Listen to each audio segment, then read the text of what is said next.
Who in the room has met somebody new today? Oh, wow. Okay, I could probably stop there then, because that's win, tick, brilliant. Okay, who's actually come up with an idea about doing something different or learnt something that you're going, actually, I'm going to think about this a bit more? Great, and if your hand's not up, have a think through what are the questions remaining that means that your hand could go up too. What is it that you need also from this last bit where we're trying to pull it all together and make sure that everybody leaves with at least something so they're going, oh, actually. And the last one, we heard hope come up a lot. Who's leaving with a little bit more hope? Great, let's hold on to that.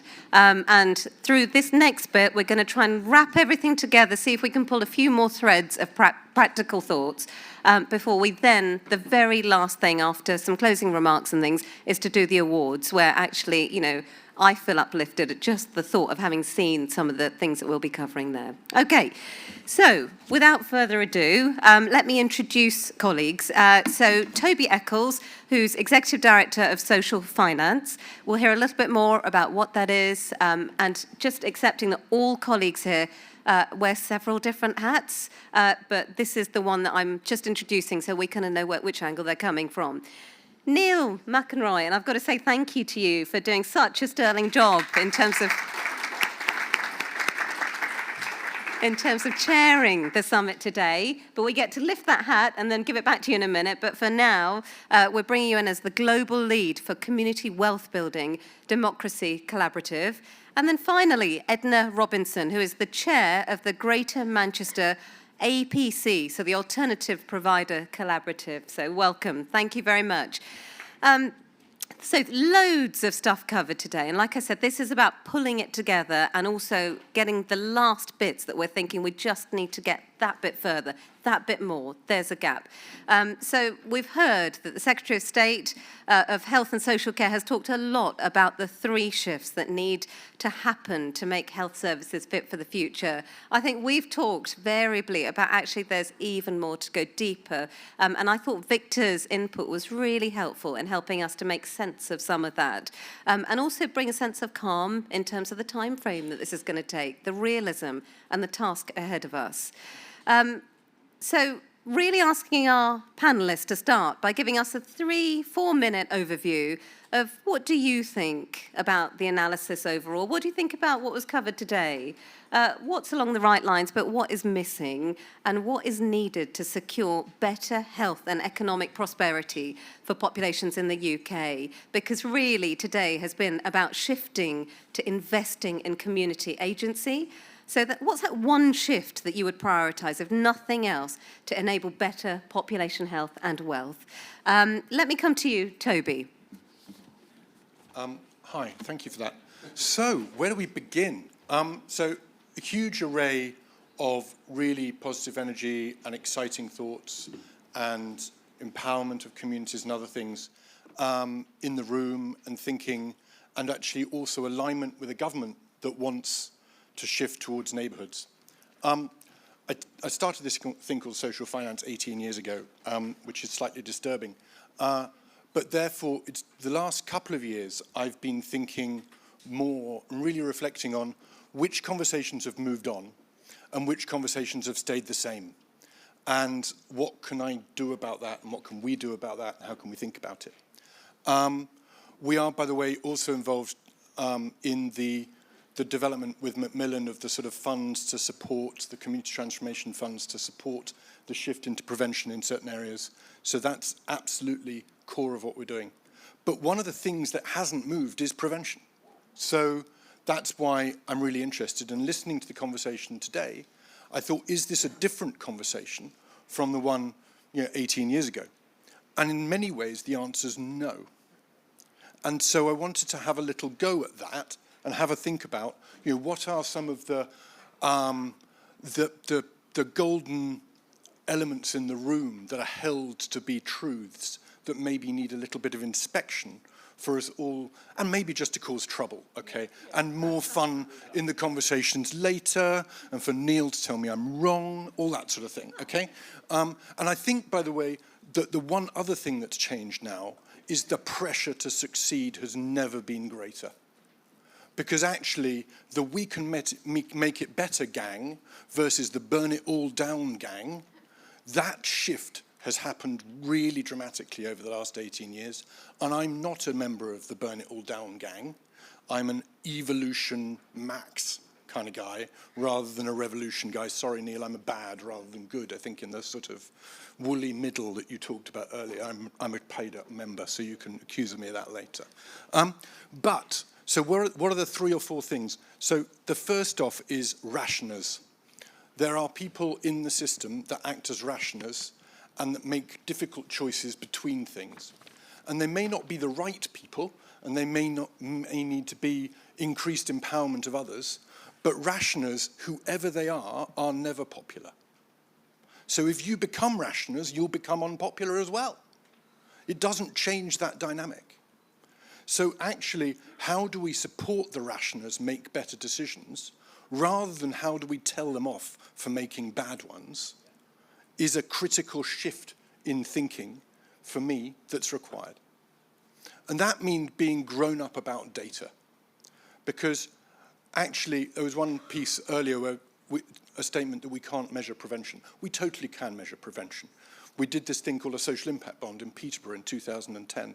It set off around the world and caused all sorts of trouble. It was great, but it was also not quite the answer, but that doesn't matter. But that was measuring prevention. How many people did not commit as many crimes as were expected in the 12 months after leaving prison? And, you know, it's maths and nerdery, but it can be done. And in the rest of, you know, the neighbourhoods and communities work, I'm not saying every individual intervention should be measured as being able to create a cause and effect, but we should absolutely be able to see that the holistic engagement and shift left of resources, shift towards prevention resources, evidentially reduces demand in acute services, or they will not succeed. The next bit, and the bit that we've never got right, is that we ain't then managed to address how to get that money out of the acute in a consistent, long-term way. Because those decisions are hard. So one of the bits that I was nervous about in the room was that if you empower communities, they'll all make the right decisions. Actually, no one has ever voted for closing a hospital, even if 5 years later they're dead for it. People were dead against taking smoking out of pubs as well, by the way, and that was pretty great. So the general piece is people don't like those structural changes, but they're going to be absolutely required for this to be long-term and for us to end up with healthy communities and healthcare not being the centre, but health being the centre. Last 2, and then I'll be quiet. Markets. I'm starting to sound like a capitalist. It's a very dangerous thing to be in this room, is my sense, okay? But no, it's just that actually markets are kind of pretty important. And actually the way that government does or doesn't manage markets, but actually regulates them badly or procures from them badly to create terrible sort of cut-offs at the end of 3 years and you randomly may get the contract or not and so on, is actually a lot of the problem. Because that increases risk. That increases the cost of capital. That increases the cost of projects. That increases the costs of services. So actually thinking about markets in a positive way, how do we manage those and think about them intelligently? Dare I say it, even the private sector can be okay. There are lots of nice people in the private sector. We do not have to run away from it. So that's my next little golden cow. And finally, finance and investment. Obviously, social finance, the clue is in the name. We are an FCA-regulated, not-for-profit entity focused on how do we get finance into social change. A lot of the work that we do has been about classy grant making, so recycling money so that you get 80 pence in the pound back. But there are lots of things where we need to be able to access finance, and we need to do so intelligently, because very often the public sector model of finance gets in the way of being able to make the investment up front to be able to change services. And if we can't access that from anywhere, we can't change anything, and we're done. So those are my little pleas for making sure that we don't get stuck in a left-right dichotomy, which actually means that the right can't do it, the left can't do it, and we'll just sit here and wait until it all gets burnt down. Bye.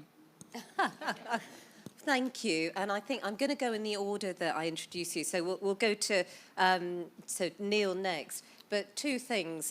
As a public health specialist, I absolutely agree with you. Prevention can be measured. And while it might be the thing of tech and wizardry, actually, there's a lot that exists already that actually you can already pick off the shelf and use to make the case that you need to. But you've just unearthed so many threads of exactly the things that we need to discuss. I don't know how much you're going to respond to, but otherwise we'll come back to it in the conversation. Well, thanks, Neil. Durka. Just to say where I'm coming at this from, I'm a political economist, right? Interested in how we create genuine organisational and societal change for justice. Yeah, I come at it from that position. I also come at this as somebody who has experienced injustice and have empathy with it. Yeah, and I also come at this from not just a UK perspective, but a broader perspective, right? And so when I look at the problems we have in the UK and here in England, I'm thinking, okay, there's 3 theories of change models, right? And we've heard, I think, bits of them throughout today. There's 2 that are shit, and there's one that's very shit, there's one that's half shit, and there's one that's good, right? And we've talked about them in part, right? Right. The first one is revolution, which is pretty shit. It's great as a motivator for people, but across my experience across the world, and you have it as well, revolution's too disruptive, it's too cathartic, it messes up too many people's lives, and it creates in a Scottish word, stooshy, a mess. Humpty falls down, it's hard to put it back together again. So revolutionary spirit is okay, but as an organisational change method, it's shit, right? The half shit one is the one that talks about reform. It talks about social innovation. It talks about system change within the confines of the little area of that system. And I think part of it, we talk about that today, right? It's all right, but it's kind of half shit. Because the true thing is that above this system and around this system is a financial model that extracts wealth at a rate of knots. There's an economic model that creates insecure work and precarious lives. There is a political model which doesn't give us enough say. Yeah, you even have unelected lords. A political model doesn't work. That system. You have a welfare model that's broken. You have a power model that's top down. Now, that sits around this system here. So that is only reforming what you can within the confines of that. So it's half shit. What we really need to be talking about is genuine reform that's whole system change. System problems need system change. So what do you do then? And I think part of it you're doing it, and it links to what Toby was saying. I work for the Democracy Collaborative, and our founder, Gar Alperovitz, and part of the reason I went to work there because I believed in his theory of change. Gar's now 85, Gar now talked about evolutionary reconstruction. Mouthful, right? What Gar talked about was not revolution or this ixy-pixy half-shit reform. It's actually reform which you do stuff that is the seeds of the foreshadows the bigger system change. And I think a lot of you are doing bits of reform that actually, if it was amplified in scale, could take on the whole system. But there's also stuff you're doing that's pretending, that's just basically massaging the issue and not dealing with the big questions. And the big questions are power, wealth, who has control, who has voice.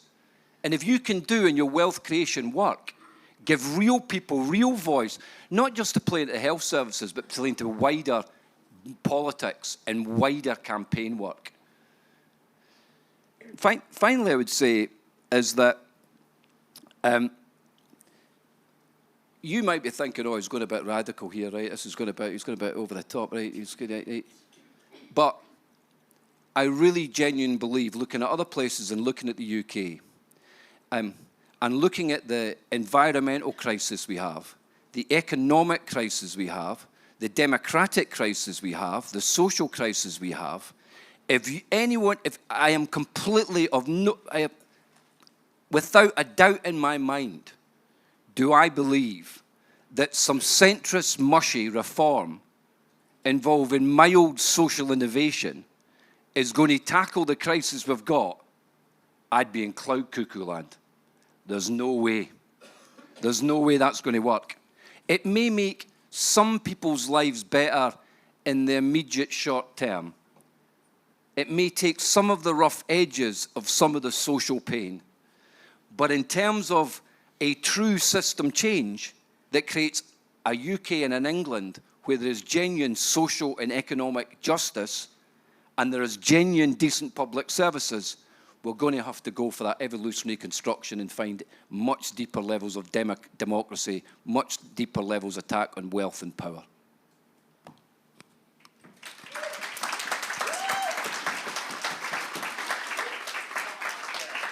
Goodness, I'm just going to let that land. And I'm going to hand over to Edna for your input as well. So Edna. Thanks.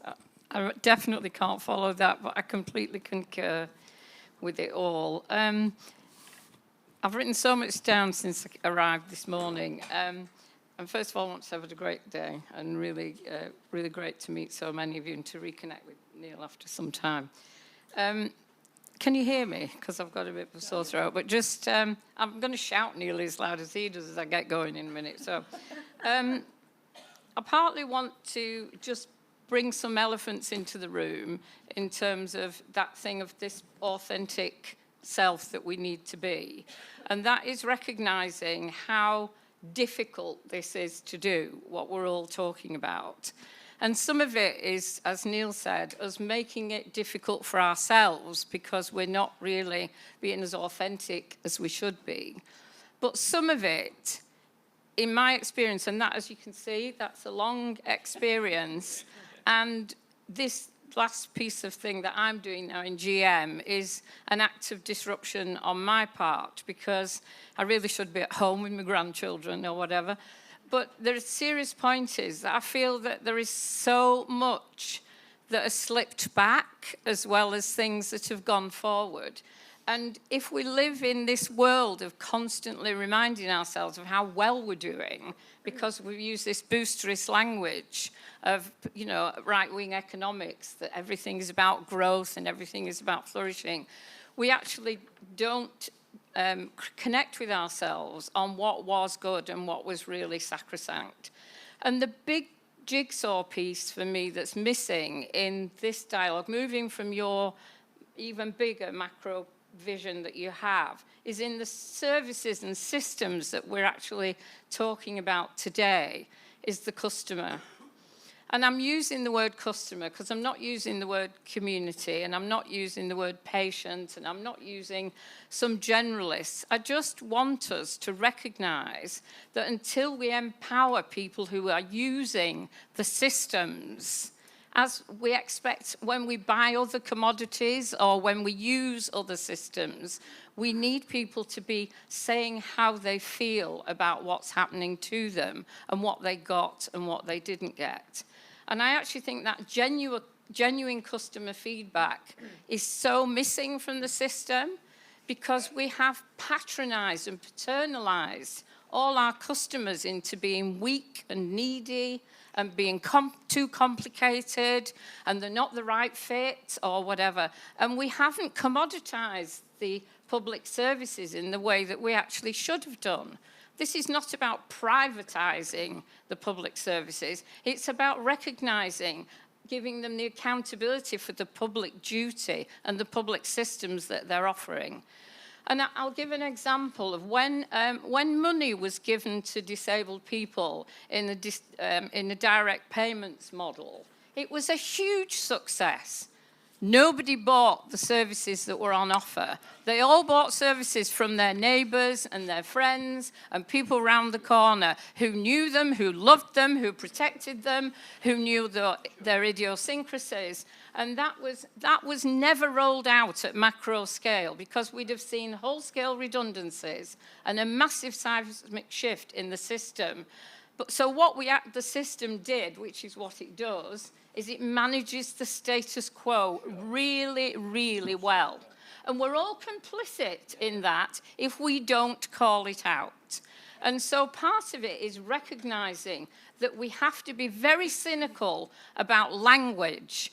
We have to be very cynical about positive intention, because it can be a smokescreen for managing the status quo. So beyond all the language, we absolutely have to hold people to account.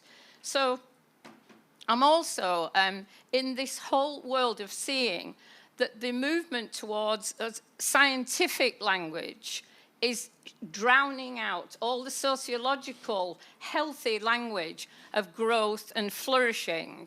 And we're more and more using data about the people who currently use the system, because that's the only data we've got. But actually, we need to be investing in gathering the data from everybody, because the words for me have always been a public servant. Scratch me, and I am a public servant. That's what I do. I serve the public. I don't serve the institutions who have paid me. I don't serve the institutions who have tried to silence me over my career and sack me. I've actually always seen myself as that community midwife chasing around the country after women in traveller sites who were being persecuted by the very NHS of the logo that I was wearing. And that stayed with me always throughout my career. But I'm really, really keen that we recognise that we can become complicit. So, and the final kind of piece in this piece is about transparency. And we really, really have to hold some of the system more to account. The system itself does. We are in a really parlous time in the public sector. If we're seeing the emergence of the biggest power constructs getting even more power over the next couple of years. And so where the massive investments sit and the people who have the most say into this new government, they are actually then going to be managing the local health and care systems. And that is a huge, huge risk.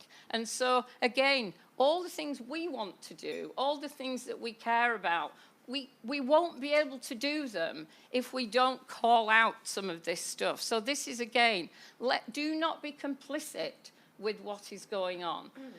The final part of that is that the public want an acute specialist health service. So let's stop slagging the hospitals off, because we have some of the best hospitals and systems in the world, and we need to be really proud of our clinicians and really nurturing that workforce who actually do see themselves as public servants, and they really want to do their job well. So again, when we're using language like hospital to community, I don't think any of us know what we actually mean. I actually think these are becoming generalizations that will make us feel better about ourselves. And we also mustn't disparage the public for not wanting to lose a local hospital. They have no evidence that when we do things, we do them well. So they will hang on to what they've got. They will hang on to what they can appreciate, because access to the rest of the NHS is just a joke. I have the honour at the moment, we run all the urgent and emergency services for GPs in Greater Manchester. They're all not-for-profit providers. They're all social businesses. We're incredibly proud of them. But actually, they are the people that are the heartbeat of Greater Manchester at night and in the evenings and at weekends. And because of them, they are actually helping people to move through the system. But they have no equity. They have no money in the game because they do not have the influence. And if I'll do one thing in the next 12 months, I will give them the power to have a say.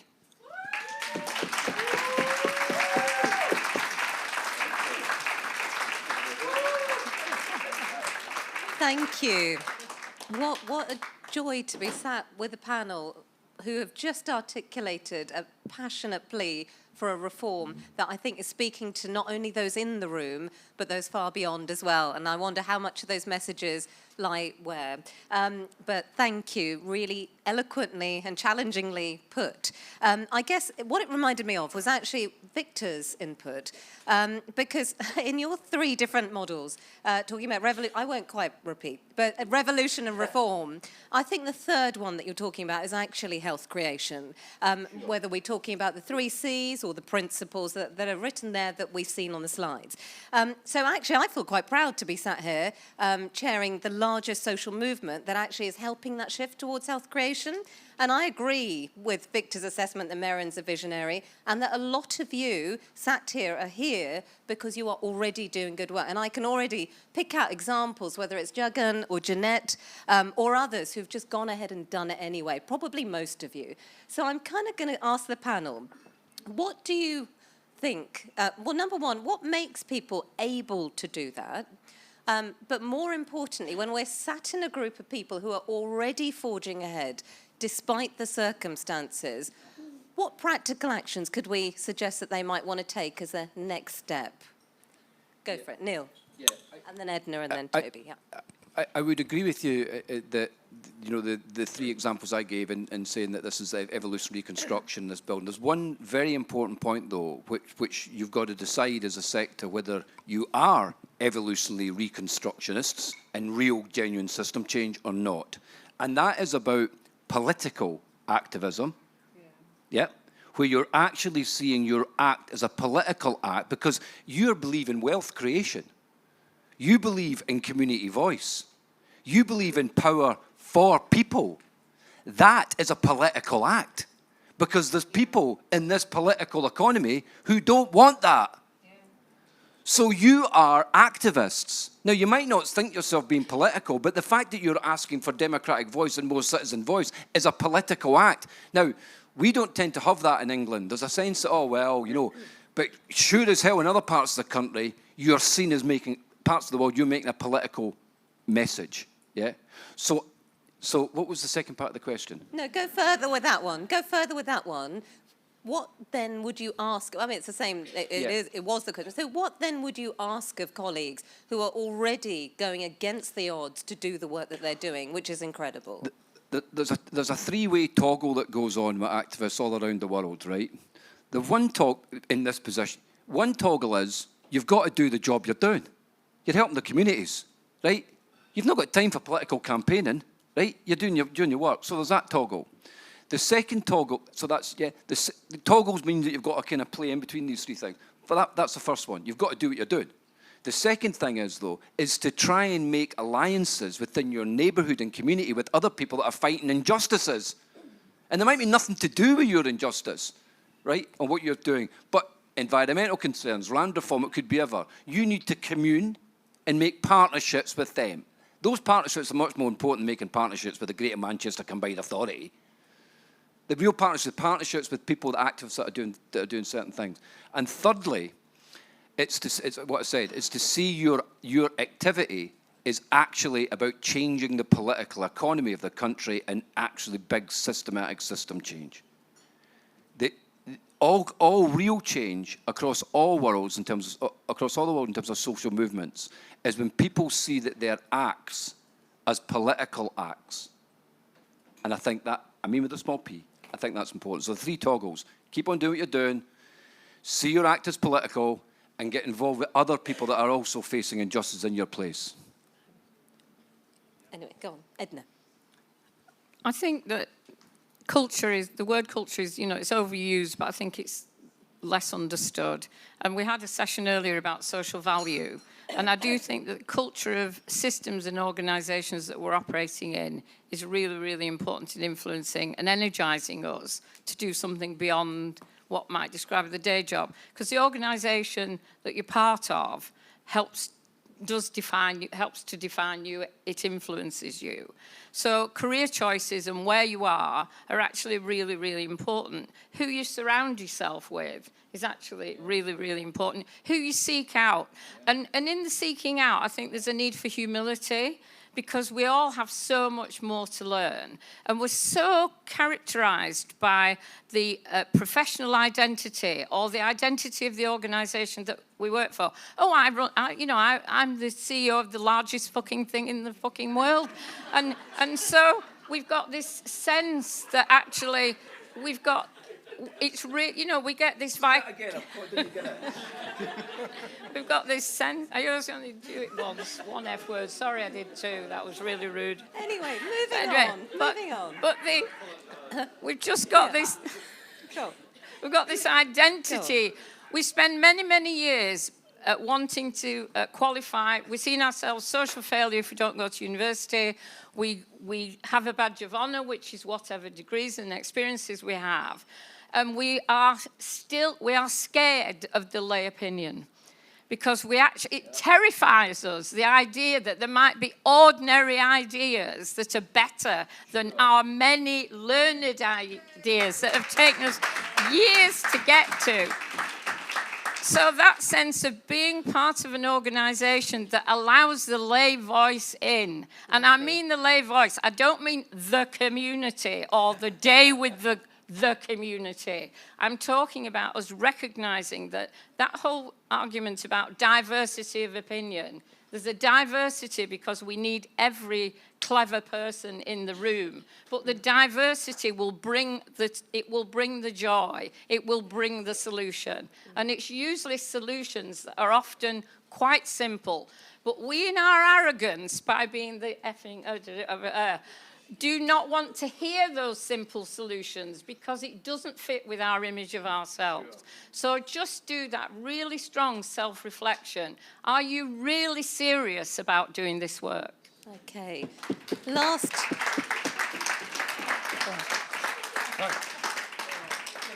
I love it. I think you're talking about actually helping the system to re-understand the power of community. This is, it's a system that wasn't built the right way, and let's finally help it to recognise the power that exists.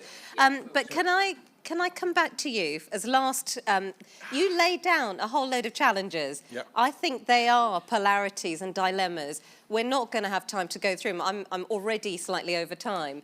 But can you help us answer some of that? What do we need to encourage people to do? All right. So first, I just want to endorse Edna's thoughts about actually, we've built a very complicated system for a lot of things which actually, when you ask people underlying what they're wanting, they want a system which doesn't have all those filters, all those gaps, all those things taking decisions for them. They want something which is more relational and which enables them to make more decisions in their lives. And we heard some fantastic examples earlier of, for example, of the cash, the cash benefits directly to homeless people and similar. So I think, that sense that actually enabling the system to listen is fundamental. I just want to make a distinction between bridges and activists for a moment. There's people in this community who will be bridges between different sets of power, system, communities and similar, who are mediators, who are bringing things together, who are trying to find that strategic landing point that allows everyone to move forward. And there are activists holding on to one bit of it and going, come on, folks, pull, pull, pull, right? And the conflict between bridges and activists within communities, particularly during COVID, when everyone was sitting on their own, running an organization of 130 people through that, it was brutal, I'll be honest. One of the most difficult, fascinating periods, really self-reevaluating around gender, around race, around all sorts of areas. Fantastic. Huge learning opportunity. But I do think that what's emerged from that, and there's a really interesting piece written by people called More in Common on progressive activists. I really recommend it. It points out that 8% of the population who are progressive activists are massively overrepresented in the population in front of me, to my left for sure, but actually I even end up as a progressive activist, although I sound this mild, terribly dull version. But the fundamental is the progressive activists now, post-COVID, tend to talk to their base, believe everybody thinks the same thing, wants to progress things more and further than actually the wider population does. And it needs to get better as progressive activists, and we can argue about it later, Neil, at talking outside of its base and reaching out and empathizing with those in that wider area if we are going to make the change that we want to make happen. So we do need people to be able to be bridges as well as activists. So that means shifting from the moral to the practical. If you tell everybody that they're morally wrong, they find it hard to hear you after a while. We have a series of practical problems to solve, which are about actually the gap between where services are and where people want them to be. How do we make this less bureaucratic? Many of the examples I heard today, which were fantastic, Dr. John's sort of clinics in East London, the work that Steve Taylor had been doing in Rochdale, extraordinary, but they really succeeded in being less bureaucratic. I said to him, "So Steve, how did you get past the lawyers?" The answer was, didn't involve the lawyers. We just had 2-page MOUs with everybody. And I thought, that is use of your power in the right way. So part of your question to people out there is, how do we make this less bureaucratic? How do we stay solving practical problems rather than placing moral failing onto people? And how do we build bridges between the different communities that we're working with? Amazing. Thank you.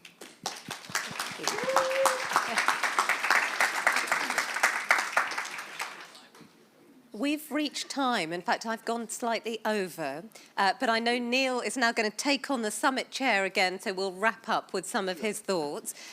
So thank you again to this awesome panel and to everyone for kind of engaging with the first bit of activity. So just join me once more to give them a clap.